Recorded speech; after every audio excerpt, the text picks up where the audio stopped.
dari yang beri tepuk tangan dulu.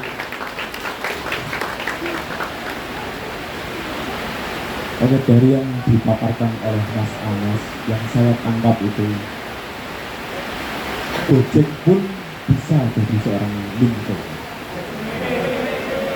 Gojek pun bisa jadi seorang Lincoln. Dan benar juga, di Mahanani ini semuanya melakukan kerja-kerja seperti Lincoln. Ada Lincoln muda, tapi ada kurang analisnya.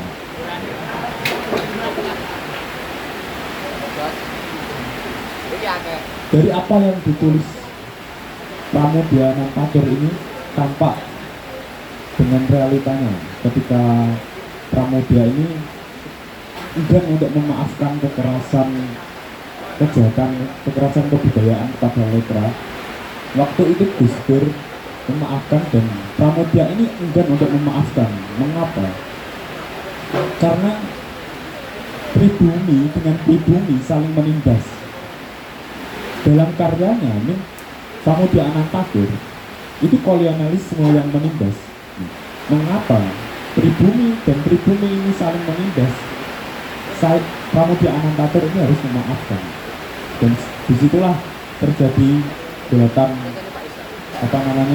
pergulatan ideologi. Dan itulah yang harus kita lakukan dari apa yang ditulis Pramoedya Anantatur, bahwa kita harus bangga menjadi pribumi. Tidak hanya Iqbal saja yang bisa jadi Lincoln, kita semua bisa jadi Lincoln. Entah ya, saya tidak menonton filmnya. Ketika saya melihat Bumi Manusia itu, Bumi Manusia versi film seperti Bumi Koibo Junior. Oke, selanjutnya ini masih bersama satu bincang atau satu pembahas bersama Sinyo Ainun. Monggo. Terima kasih Mas. Assalamualaikum warahmatullahi wabarakatuh. Waalaikumsalam. Saya sore ini membicarakan buku yang sangat tipis dan kecil, karena tadi Mas Anas tadi kan lama karena bukunya ada 4.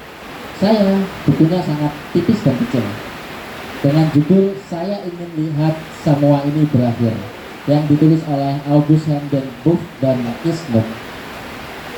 Buku ini menurut saya, kalau teman-teman pernah membaca bukunya Arif Budiman, sebuah pertemuan tentang Khairil Anwar, kurang lebih seperti itu. Jadi buku ini menganalisis karya-karya dari Pramoedya Anantatur. Kemudian Isnok, orang Belanda itu, dia menuliskan hasil wawancaranya bersama Pramoedya Anantatur. Dan di buku ini juga diulas apa yang membuat Pram pada akhirnya menulis tetralogi Pulau Buru ini. Karena jika kita baca dengan jeli, beberapa karya Pram itu sangat ada perbedaan di awal-awal dan terutama pada periode di Pulau Buru. Ketika tahun 50-an, Pram itu mulai menulis tahun 50-an, dan perlu kita ketahui sebelumnya bahwa tahun 50-an ketika Pram menulis itu, dia sedang berada di dalam penjara.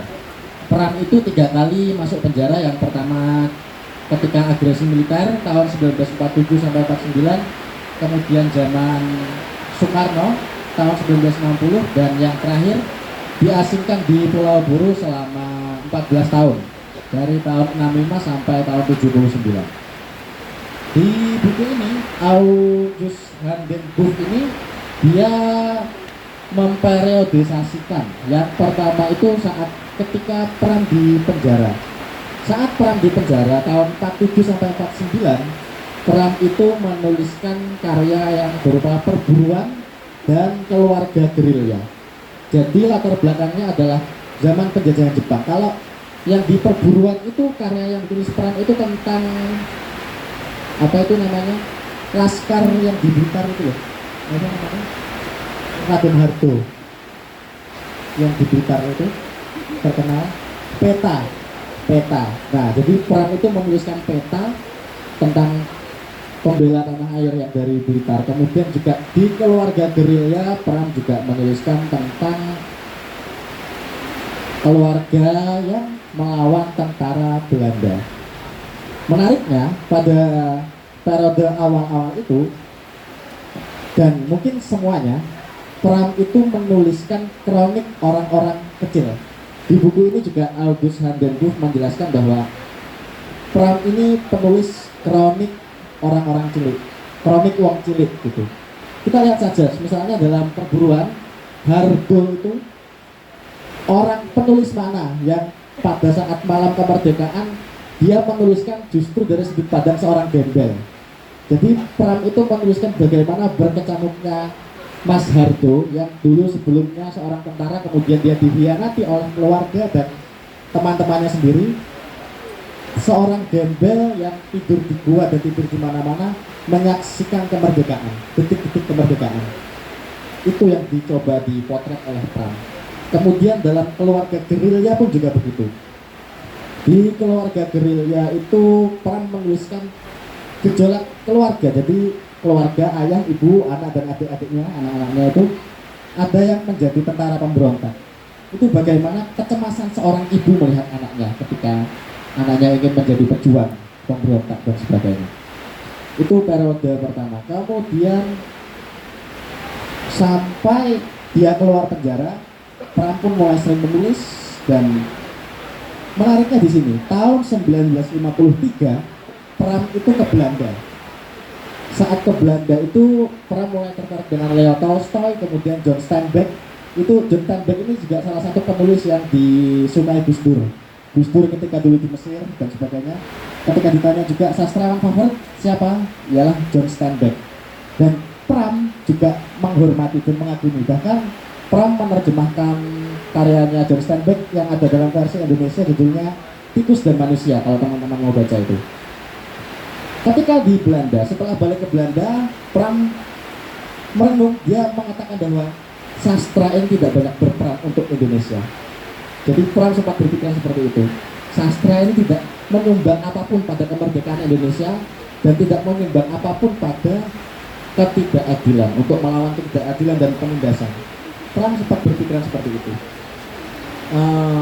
Akhirnya dia mulai menulis, tapi yang dia tulis adalah tentang jurnalistik, catatan-catatan. Dia kan juru ketik tuh, jadi menulis berita-berita seperti itu, dan juga menulis persiapan kuliah-kuliah itu sebagai dosen. Kemudian tahun 1956 itu menjadi titik balik dari Pram.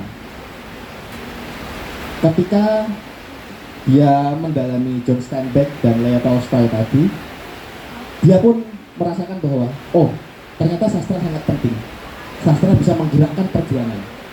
Jadi kita harus membayangkan dulu bahwa periode ini Pram belum kepikiran tulis Bumi Manusia, Arus Balik, Arok Bebas, Gadis Pantai dan sebagainya. Pada masa ini, sebelum masa-masa 1955-56, yang ditulis Pram itu adalah tentang keterasingan, kesendirian, dan pergolakan orang-orang yang kalah. Hanya begitu. Kemudian setelah 56, Pram pun mulai kembali semangatnya dan ia menyelesaikan satu novel yang berjudul Korupsi. Novel itu sebenarnya sudah ditulis tahun 1954, tetapi tahun 1956 mulai dia sempurnakan kembali. Di novel itu, corak kesusastraan Pram itu mulai terlihat bahwa bagaimana orang-orang korupsi, bagaimana feodalisme sewenang-wenang, seperti yang dijelaskan oleh Mas Anas tadi, ketidakadilan, kemudian orang-orang pribumi yang juga menindas sesama pribumi ketika dia memiliki kekuasaan. Dari novel Korupsi itu sudah dituliskan oleh Pram. Dan di novel itu, yang menurut saya belum menemukan novel lain sejenis itu ya.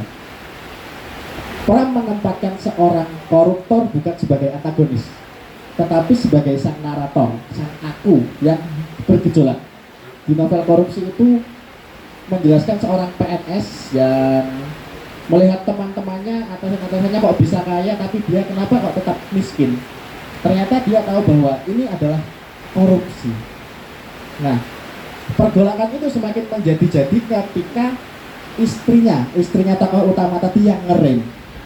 Sudah, kalau kamu mau korupsi saya minggat.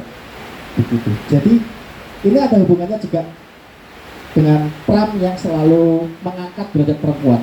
Di sini perempuan istrinya tokoh utama koruptor tadi itu diperankan sebagai wong sing ngerem, orang yang merem. Dia masih punya idealis. Satu-satunya idealis di keluarga itu ada pada istrinya tadi. Jadi perempuan yang diidentikan dengan budaya masa itu ya hanya maca, masak dan manak, tapi oleh Pram dipoles sedemikian rupa sebagai alat kontrol suaminya biar suaminya agak gegabah gitu. Itu dalam novel Korupsi. Kemudian sebelum dia beralih tema kesusastraan, Pram juga sempat menulis cerita dari Blora. Cerita dari Blora itu adalah kisah hidupnya ketika di Blora, kumpulan terbang. Di sana juga menjelaskan tentang orang-orang yang terasing, orang-orang yang dikalahkan oleh budaya, kultur, dan sistem yang menindas. Kemudian selanjutnya Pram mulai berpikiran bahwasanya sastra ini penting sebagai alat perjuangan ketika tahun 1961. Jadi empat novel ini sebenarnya proyeknya dimulai Pram tahun 1961. Ketika itu dia mengajar di Res Publika sebagai dosen sejarah, dan Pram itu mengajak mahasiswa dan mahasiswa-mahasiswinya untuk mencari data dari koran-koran dan media, majalah pada kala itu, yang dicari tentang Tirto Adi Suryo. Jadi Pram ingin mencari sejarah, menelusuri sejarah Indonesia modern dengan menelusuri sumber dari koran-koran.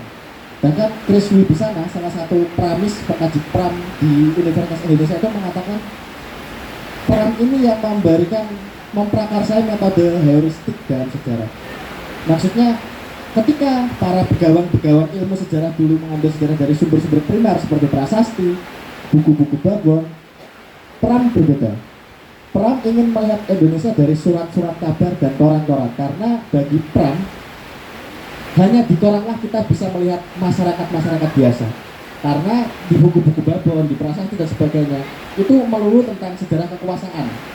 Jadi untuk melihat kronik rakyat-rakyat kecil, biasanya di koran ada wilayah yang kebanjiran, siapa yang jadi korban, kemudian ada maling dan sebagainya. Itu hanya ada di koran. Oleh karena itu Pram melakukan kerja pengkritingan itu secara sepi dalam proyek ini. Tetralogi ini dikerjakan Pram semasa di Pulau Buru. Jadi sebelum Pram menulis tetralogi ini, selama 8 tahun dia ditahan, dia tidak diperbolehkan menulis oleh pemerintah. Oleh tentara juga yang menjaga tidak diperbolehkan menulis. Makanya tadi disampaikan Mas Anas juga bahwa sebelum itu Pram menjelaskan dengan menceritakan kepada teman-temannya. Bahkan Nyai Ontosoro Sanikem itu Pram tergugah untuk membuat tokoh rekaan yang bernama Nyai Ontosoro ketika teman-temannya banyak yang sudah mulai depresi, gangguan mental. Jadi teman-temannya itu sudah yang kapol, teman-teman tahanan politik sudah merasa frustasi dan hampir gila, sudah mulai ngomong-ngomong sendiri dan sudah banyak yang bunuh diri. Itu di bukunya Nyanyi Sunyi Seorang Bisu, Pram menuliskan seperti itu. Pram kepikiran bahwa saya harus menciptakan seorang yang kuat, yang lemah tapi dia bisa kuat melawan. Lemah dalam hal ini adalah perempuan, karena pada masa itu kultur kita memahami bahwa perempuan itu domestik perannya kan, di belakang. Kalau apa-apa pasti laki-laki yang duluan. Tapi Pram membalik semua itu. Dia mulai menceritakan tentang Nyai Ontosoro adalah seorang wanita pribumi Sanikem yang dijual oleh ayahnya kepada Herman Melema, dan dia memiliki kekuatan, punya wibawa sendiri, punya aura. Nah, hal itu kata Pram ternyata berhasil membuat banyak temannya mulai pulih. Teman-teman Pram yang di tahanan politik, dan di sini juga diceritakan bahwa beberapa temannya yang awalnya ingin bunuh diri akhirnya waras, dalam tanda kutip dia kembali normal dan bisa berkegiatan seperti biasa. Itu kehebatan Pram menurut saya. Dia dari lisan ke tulisan, dan di tulisan pun dia juga kuat, sangat berpengaruh kan pada kita hari ini. Kemudian judulnya ini, kenapa penulis memberi judul "Saya Ingin Lihat Semua Ini Berakhir"? Ini adalah hasil dari wawancara dari Kisnuk yang mengatakan, yang bertanya kepada Pram. Jadi sisi lain Pram itu kan sangat banyak sebenarnya. Ternyata Pram yang dia mengaku bahwa agama saya adalah keadilan, kebenaran, dan keindahan, ternyata dia juga seorang spiritualis. Dia juga melaksanakan patirogo, meditasi. Dalam buku ini ceritakan juga. Jadi ketika Pram ingin melakukan sesuatu, dia menemui bapak ibunya lewat patirogo tadi. Dan Pram juga mengakui dia sebagai seorang spiritualis. Cuma setelah di Pulau Buru dia meninggalkan itu semua karena dia sudah lelah dengan keadaan yang selalu dikalahkan, yang selalu dirampas haknya. Bahkan kala itu bisa dikatakan Pram ini pemilik buku terbanyak. Perpustakaan pribadinya memiliki lebih dari 5.000 buku yang semuanya diambil oleh militer dan dibakar sebagian di depan rumahnya sendiri. Makanya setelah itu Pram mulai meninggalkan hal-hal itu tadi. Tapi saat diwawancarai, Pram juga mengatakan, tapi saya tetap mengaku bahwa saya dulu sebagai seorang spiritualis dan juga pegiat patirogo, meditasi, dan sebagainya. Bahkan ketika dia ingin pergi ke Jakarta, ketika dia ingin bekerja, dulu dia itu juga menemui ibunya lewat meditasi itu tadi. Itu Pram. Kemudian juga saat ditanya oleh Kisnuk ini sebagai seorang wartawan, ini kan wawancaranya tahun 1990. Pram ditanya, ketika orang-orang datang ke rumah Anda, wartawan-wartawan dari luar datang ke rumah Anda, bahkan banyak dari luar negeri, profesor dan sebagainya, Nobel sastra dunia bahkan juga akan diberikan kepada Anda, apa yang Anda harapkan? Saya sangat merinding saat baca ini. Pram mengatakan, saya sudah mematikan harapan. Saya tidak punya harapan apa-apa lagi. Jikapun saya memiliki harapan adalah saya ingin lihat semua ini berakhir. Terima kasih.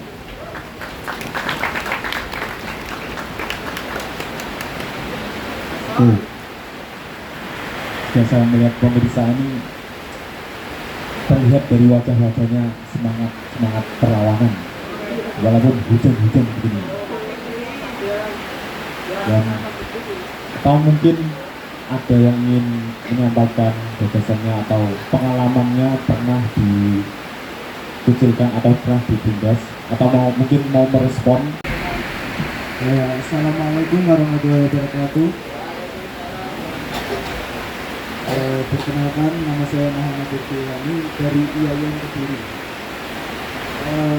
Tadi pas waktu menjelaskan trilogi Pulau Buru tadi, saya terpantik gitu bahwasanya apakah revolusi atau sebuah perjuangan itu selalu berawal dari sakit hati ditinggal sama kekasih gitu. Ketika kehilangan analis itu. Nah, terus satu lagi tadi katanya klasifikasi kesatria Jawa itu ada 5, Mas. Jadi yang saya dengar tadi cuma Wisma, itu aja. Ya, mungkin cuma itu saja. Terima kasih. Monggo Mas Anas.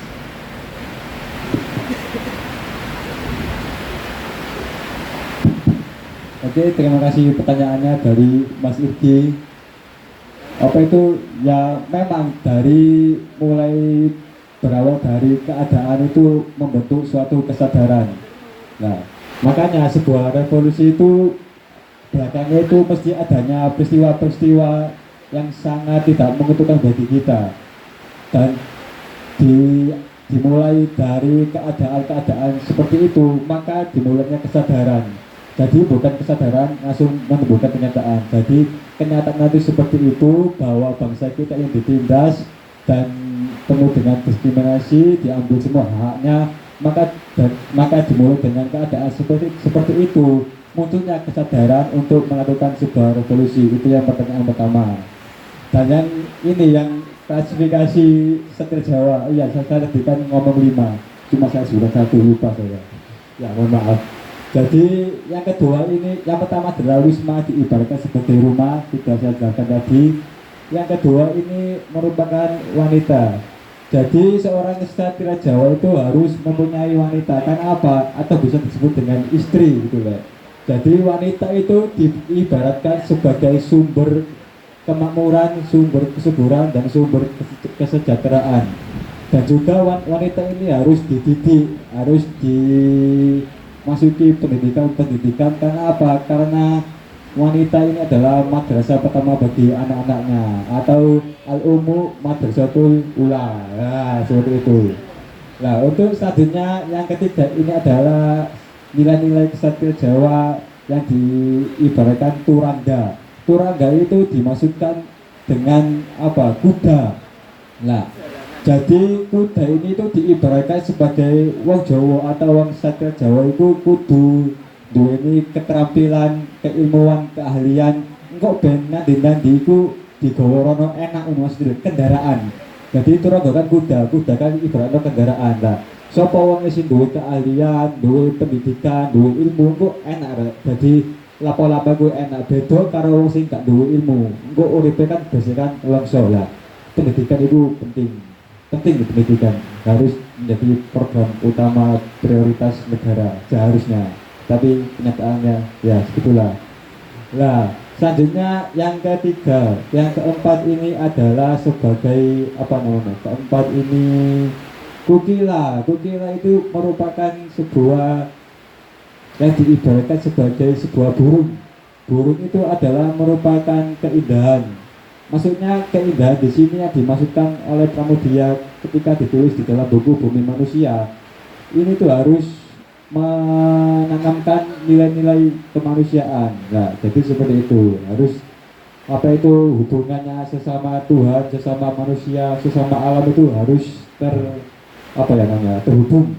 Akhirnya terbentuknya sebuah keindahan. Nah, yang terakhir ini apa ya? Curiga.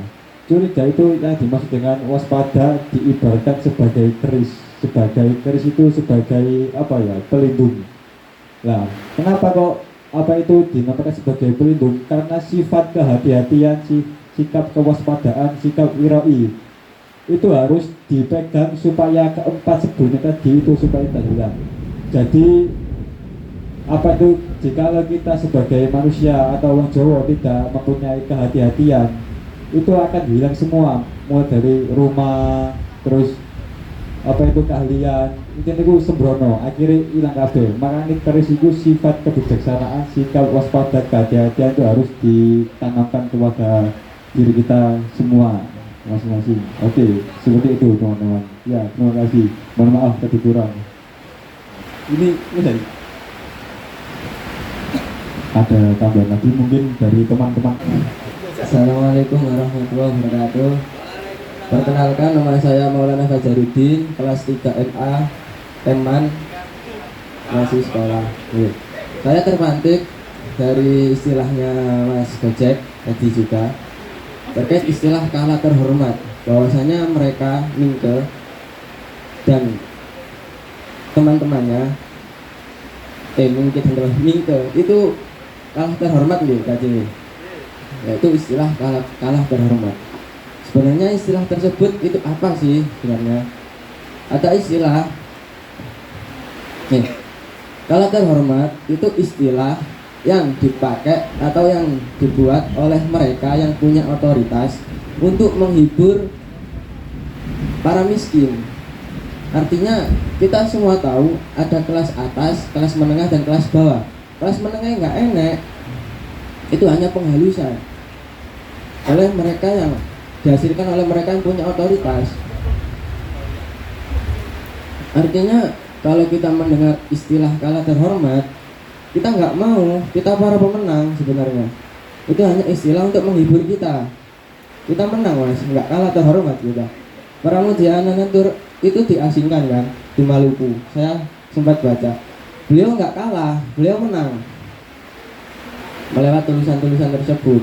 Walaupun kita semua mengetahui bahwasanya perang diasingkan, dialienasi oleh pemerintahan karena dianggap PKI dan lain-lain. Mungkin seperti itu tanggapan saya. Yang kedua, iki sempat membaca terkait tulisannya Pak Narno kemarin malam bahwa terkait kasus perempuan budaya Jawa apa iki rek sing mingkem-mingkem kan oh ya saya mingkem nah saya mingkem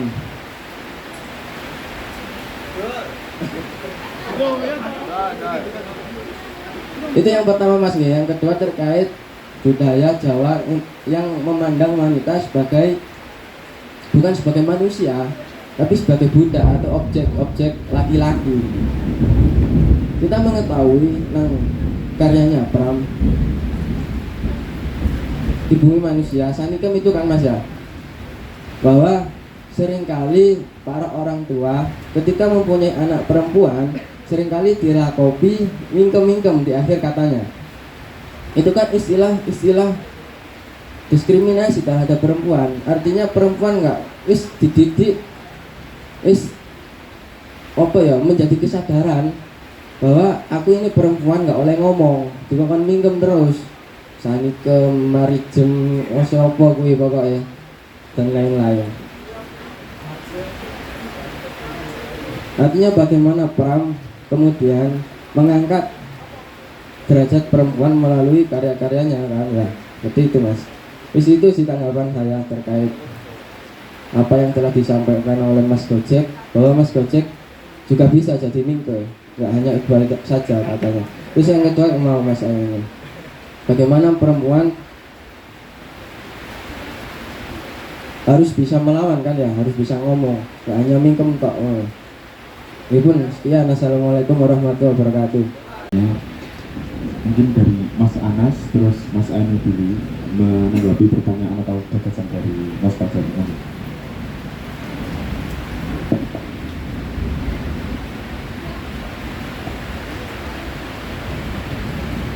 Oke, Mas Fajar ini. Mas Fajar, oke saya akan sedikit menambahi gagasan-gagasan mengenai orang-orang yang kalah terhormat gitu ya. Iya, memang dari semua peristiwa tersebut, mulai dari bumi manusia, anak semua bangsa, jejak langkah, rumah kaca,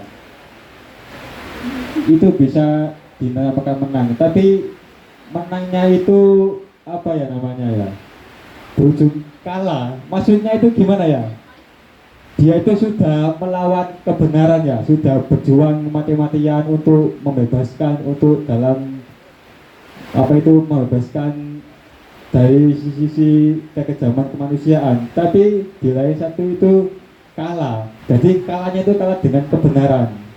Jadi beda kan, biasanya kan orang-orang itu melawan dengan cara-cara yang buruk, tapi kalah itu kalah ya biasa lumrah, soalnya itu kalah gak terhormat, soalnya curang. Nah tapi nang apa itu karya Pulau Teknologi Pulau Buru ini, itu kalahnya itu kalah melawan dengan nilai-nilai kebaikan, dengan kebenaran.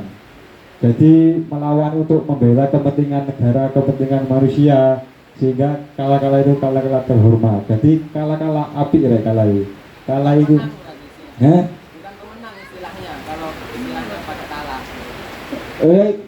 Artinya Iya. istilah kalah itu sebenarnya penghalusan. Ya. Nggak enak kalah, artinya mereka suka dipindah seperti itu. Kalau kita selalu memakai istilah kalah, kita nggak kalah, kita itu menang.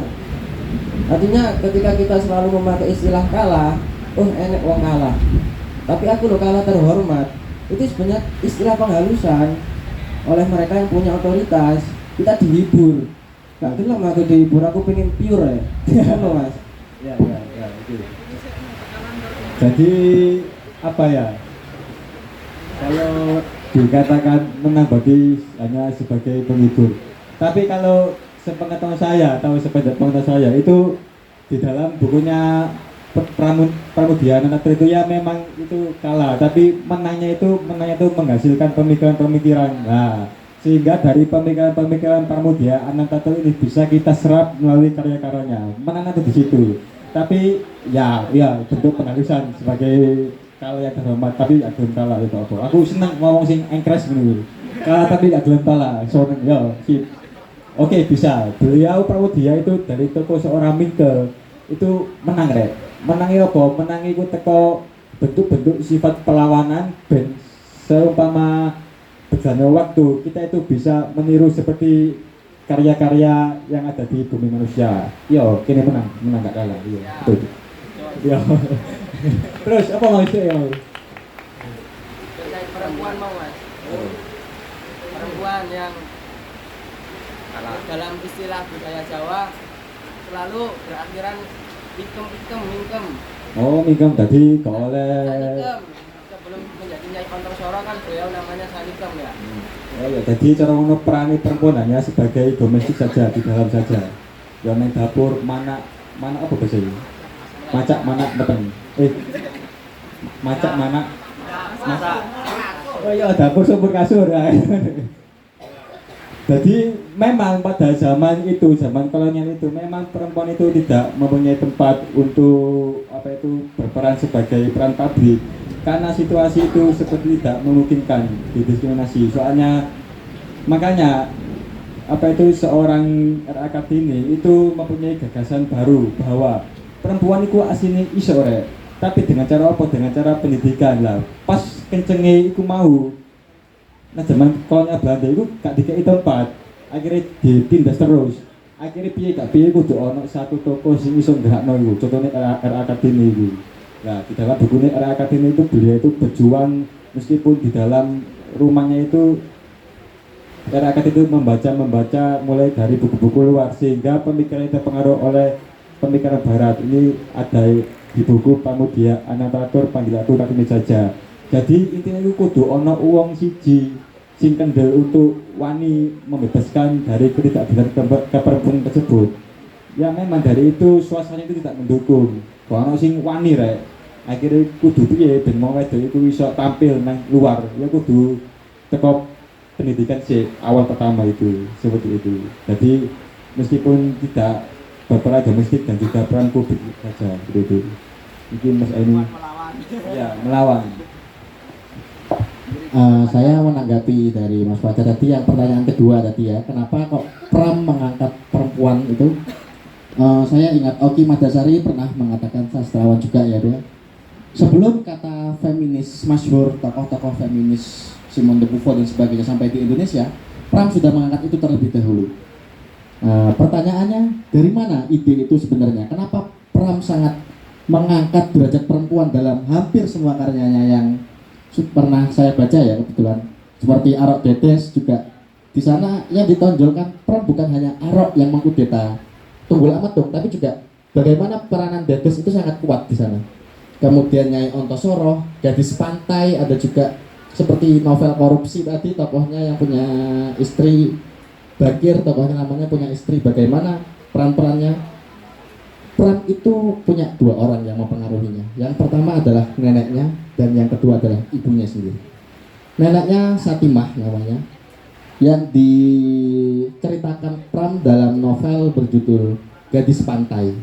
Di novel Gadis Pantai itu ada 3 jilid sebenarnya. Cuma kalau teman-teman yang membaca Gadis Pantai, setelah membaca jilid pertama pasti nyesak dan mungkin geding sama rezim saat itu. Soalnya kelanjutannya itu dihilangkan dan tidak pernah ditemukan lagi sampai hari ini. Jadi trilogi 3 buku, cuma hanya 1 yang terselamatkan. Di novel itu Pram menjelaskan seorang perempuan, neneknya sendiri, yang tidak mau menyusahkan orang lain. Jadi pada intinya Pram yang pertama terpengaruh pada neneknya karena kemandiriannya.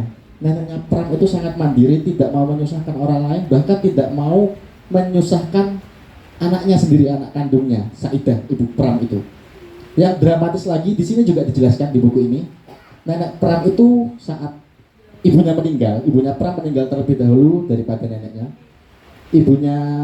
Neneknya Pram, Satimah tadi, mendatangi ibunya yang meninggal dalam keadaan sakit. Lalu kembali ke rumahnya dalam keadaan sakit, tidak mau diantarkan siapapun. Hingga pada akhirnya neneknya meninggal seorang diri saat dalam perjalanan. Dari sana Pram sangat tersentuh. Hebat sekali nenekku ini. Dia tidak mau meminta-minta, tidak mau mengemis-ngemis, dan dia mengupayakan daya hidupnya sendiri. Makanya di sini tadi dijelaskan juga kan kerja yang paling utama. Mengangkat gairah hidup adalah dengan bekerja. Itu terpengaruh oleh neneknya. Yang kedua oleh ibunya, Siti Saidah. Saidah ini kan anak kandungnya Satimah, tapi dia diangkat anak oleh seorang penghulu dari Rembang. Kebetulan Pram itu kakeknya semua penghulu. Yang dari Pak Tur itu penghulu, Imam Bajuri namanya, penghulu di Ngadiluwih, berasal dari Pare. Kemudian yang dari ibunya, kakek tiri, itu penghulu di wilayah Rembang. Zaman segitu penghulu itu, tutur Pram di sini dijelaskan bahwa ibunya itu keluarga priai, dari keluarga tirinya itu keluarga priai. Priai itu sangat pantang, sangat anti untuk menyapu, kemudian mencangkul, bahkan mengangkat menjual barang dagangan. Tetapi karena ibunya Pram memiliki prinsip lain dan menganggap bahwa yang penting kita semua saling bekerja sama dan mandiri. Akhirnya ibunya Pram melakukan kerja-kerja seperti mencangkul ke sawah juga. Kemudian berdagang, menjual dagangan dari sawah ke pasar. Dan ada kata-kata yang terkenal bahkan sampai hari ini kan, jadilah majikan atas dirimu sendiri. Itu disampaikan oleh ibunya Pram saat Pram berusia 10 tahunan. Ia diajak ibunya ke pasar mengangkat dagangan. Ibunya Pram mengatakan pada Pram, jangan jadi pegawai kolonial, jadilah majikan atas dirimu sendiri. Merdekalah mereka yang memakan dari tangannya sendiri. Itu yang mempengaruhi kenapa Pram selalu mengangkat perempuan. Sekian, terima kasih. Mungkin Mas Fajar ini jiwa-jiwa pramisnya sudah melekat pada dirinya. Mungkin kita buka satu tanggapan, respon mungkin dari Bapak Les Bumi, monggo. Sedikit nanti akan disampaikan oleh Kiai Badrus Soleh Mukarom. Ada tema menarik perempuan, tapi perempuan ini banyak, tidak ada yang bersuara. Ini yang saya kritik. Seharusnya perempuan-perempuan ini nanti bersuara. Perempuan sekarang itu tangguh-tangguh. Laki-laki itu goblok kalau di rumah dimarahi perempuan, termasuk saya. Jadi perempuan sekarang lebih kuat dan lebih berdaya. Tenang para perempuan, kalau kalian nanti menikah, kalian pasti akan kuat, dan laki-laki kalian pasti akan goblok dadak ketika kalian marah. Demikian saja, akan dilanjutkan oleh Bapak Yai Badrus Soleh Mukarom. Monggo.